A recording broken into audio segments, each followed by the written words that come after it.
جب تک یہ ہمارے دل کے اندر نہیں جاتا یہ اگ نہیں سکتا، اور جب تک یہ اگے گا نہیں یہ پھل نہیں لائے گا، اور جب یہ پھلے گا تو ہم سمجھتے ہیں کہ شاید جب ہم کلام کو کہتے ہیں کہ 30 گنا 60 گنا 100 گنا پھل لائیں، تو میں بھی کبھی یہی سوچتا تھا کہ یہ تو بہت بڑی پرسنٹیج ہے 100 گنا پھل لائے.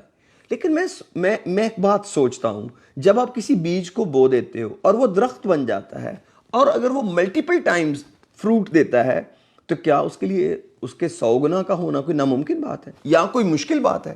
اگر وہ ایک پودا جو ہے ایک ترکاری بن گیا، ایک پلانٹ بن گیا ہے، اور وہ ہر سال میں ایک دفعہ پھلتا ہے، اور اگر اس کے اندر ہر سال پھل لگتے ہیں، تو کیا یہ بات بہت مشکل بات ہے کہ وہ 100 گنا پھل لائے گا؟ میں سمجھتا ہوں یہ تو آپ کو ایک عام سی بات لگے گی، ایک عام سی بات ہے. کسی بھی پودے کا، کسی بھی بیج کا، کسی آم کی ایک گٹلی سے آم کے درخت کو بن کر اس کا 100 گنا پروڈیوس کرنا، یہ تو ایک بالکل ہی عام سی بات ہے، اور ایک روٹین کی بات لگتی ہے کہ یہ تو کوئی مشکل کام نہیں ہے.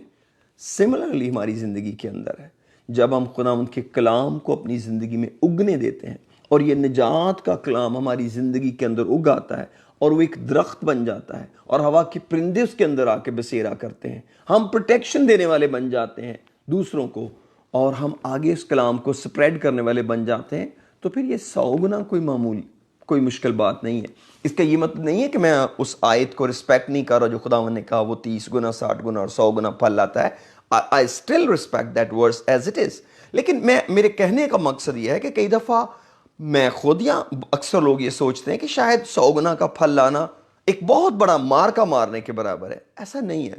کیوں؟ کیونکہ کلام کا بیج جب اگتا ہے تو وہ کئی گنا پھل لاتا ہے، کئی گنا، اور آپ اس کو لمٹ ہی نہیں کر سکتے. آپ کو نہیں پتا خداوند اس کو کس حد تک آگے یوز کرتا ہے. تو لیکن جو سب سے بڑا میریکل کوئی کلام کسی شخص کی زندگی میں کر سکتا ہے وہ اس کی اپنی زندگی ہے. جب ہم کلام کو اپنی زندگی کو ٹرانسفارم کرنے کا میرے عزیزوں موقع دے دیتے ہیں، پھر وہ اور سب کچھ کر سکتا ہے، اور سب کچھ اس کے ذریعے ممکن ہے، کیونکہ ہم اس کلام کے اندر خود ایک رکاوٹ ہے. جب ہم اس رکاوٹ کو دور کر کے اس کلام کو سنبھال لیتے ہیں، کہاں سے سنبھال لیتے ہیں؟ نمبر 1، پرندوں سے بچا لیتے ہیں، کیونکہ جب کلام کا بیج بویا جاتا ہے پرندے آ جاتے ہیں، اس سے بچایا. پھر پتھریلی زمین میں چلا جاتا ہے، پھر ہم اپنی دل کی زمین کے پتھروں کو نکال کے اس کلام کے بیج کی حفاظت کر سکتے ہیں، کیونکہ کلام کے سبب سے ظلم برپا ہوتا ہے، ظلم فیل ہوتا ہے، ہمیں زیادتی لگتی ہے. کیسے اس کلام کو سنبھالیں، کیسے اس پر عمل کریں، کیسے گناہ چھوڑیں، کیسے توبہ کریں؟ پھر ہم آگے چلے جاتے ہیں.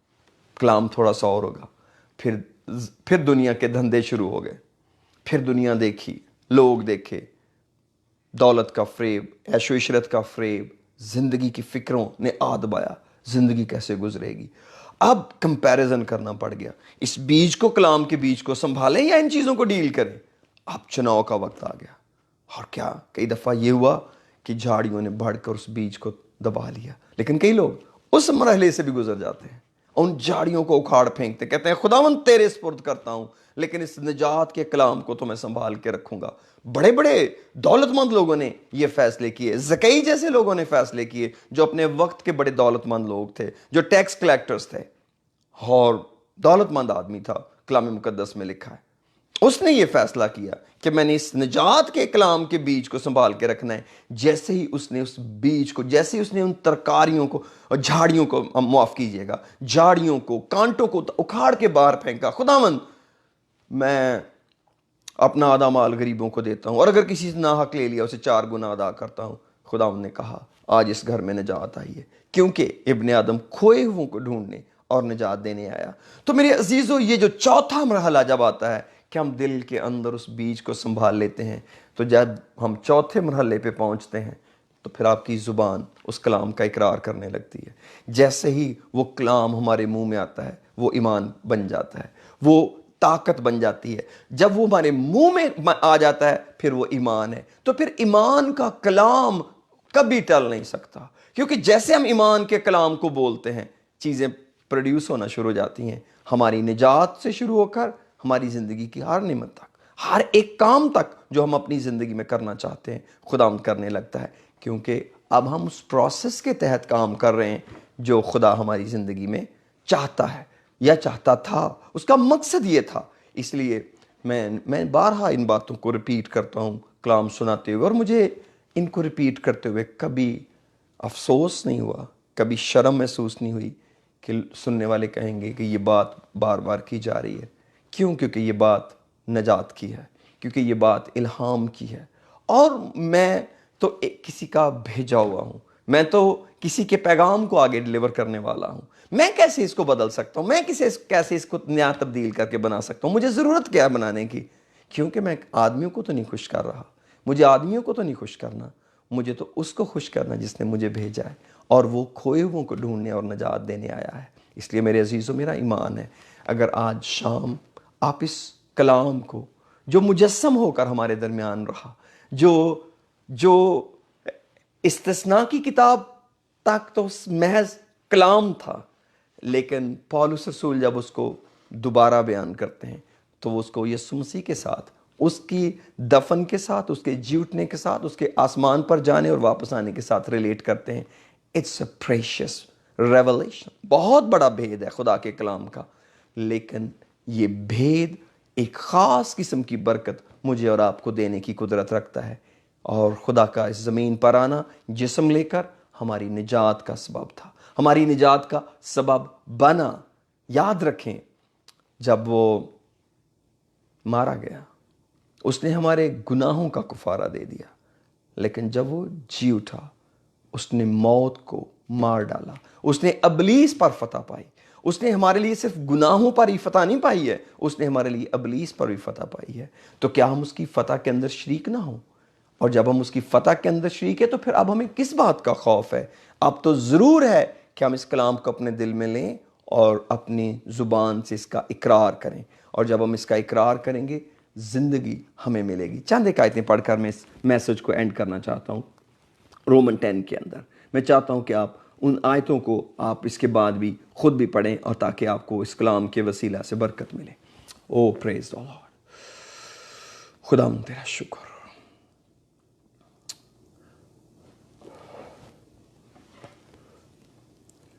8ویں پڑھنے لگا ہوں۔ بلکہ کیا کہتی ہے کتاب مقدس؟ کیا کہتی ہے؟ یہ کہ کلام تیرے نزدیک ہے، بلکہ تیرے منہ اور تیرے دل میں ہے۔ یہ وہی ایمان کا کلام ہے جس کی ہم منادی کرتے ہیں، کہ اگر تو اپنی زبان سے یسوع کے خداوند ہونے کا اقرار کرے اور اپنے دل سے ایمان لائے کہ خدا نے اسے مردوں میں سے جلایا تو نجات پائے گا۔ کیونکہ راست بازی کے لیے ایمان لانا دل سے ہوتا ہے، اور نجات کے لیے اقرار منہ سے کیا جاتا ہے۔ چنانچہ کتاب مقدس یہ کہتی ہے کہ جو کہ اس پر ایمان لائے گا وہ شرمندہ نہ ہوگا، کیونکہ یہودیوں اور یونانیوں میں کچھ فرق نہیں، اس لیے کہ وہی سب کا خداوند ہے اور اپنے سب دعا کرنے والوں کے لیے فیاض ہے۔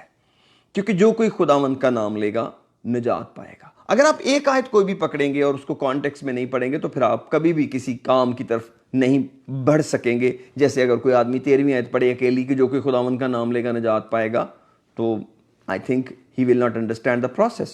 مگر جس پر وہ ایمان لائے اس سے کیوں کر دعا کریں؟ جس پر وہ ایمان نہیں لائے، اگر ہم ایمان نہیں لاتے اس سے کیوں کر دعا کریں؟ اور جس کا ذکر نہیں سنا نہیں، اس پر ایمان کیوں کر لائیں؟ اور بغیر منادی کرنے والے کی کیوں کر سنیں؟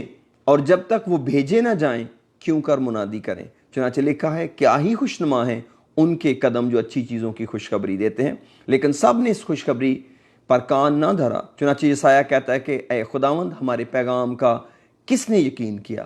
پس ایمان سننے سے پیدا ہوتا ہے، اور سننا مسیح کے کلام سے۔ تو میرے عزیزو، یہ ہے وہ ایمان کا کلام جس کی ہم منادی کرتے ہیں، جو آپ کو اور مجھے نجات بخشتا ہے، اور یہ آج بھی اسی طرح کام کر رہا ہے زندگیوں کو تبدیل کرنے کے لیے۔ آج بھی جو اس کے کلام پر کان دھرتے اور اپنی زندگی اس کو دیتے ہیں، اس نئی پیدائش کے تجربہ کو حاصل کرتے ہیں، وہ کبھی موت کے اندر نہیں جاتے، کیونکہ خداوند نے ہماری نجات کے لیے ایسا عجیب انتظام کیا ہے کہ کوئی ہمیں اس کے ہاتھ سے چھین نہیں سکتا۔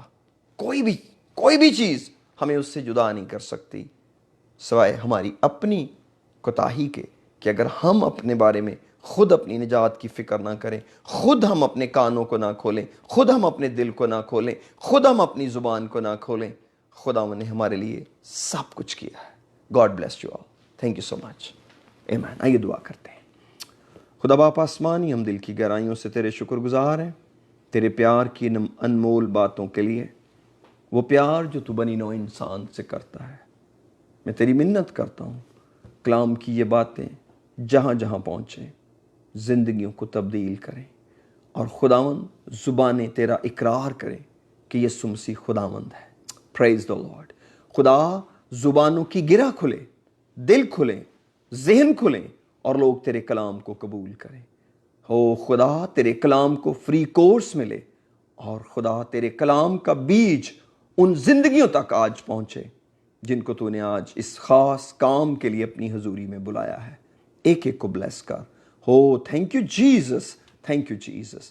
ہم تیری بادشاہی اور راست بازی کی تلاش کرتے ہیں، اور اس ایمان کے ساتھ اس کلام کو قبول کرتے ہیں کہ یہ بیجوں میں تو بہت چھوٹا ہے، لیکن جب یہ اگے گا ایک ایسا تناور درخت بنے گا، ایک ایسی ترکاریوں میں ایسا درخت بن جائے گا کہ جس کی شاخوں میں ہوا کے پرندے بسیرا کریں گے. ایک ایک زندگی کو بلیس کر، گرانوں کو بلیس کر. بیماروں کے لیے، کمزوروں کے لیے دعائے خیر چاہتا ہوں، گرانوں کی سلامتی مانگتا ہوں. بڑی برکت دے یسوع کے نام میں. آمین. آمین. God bless you. Thank you.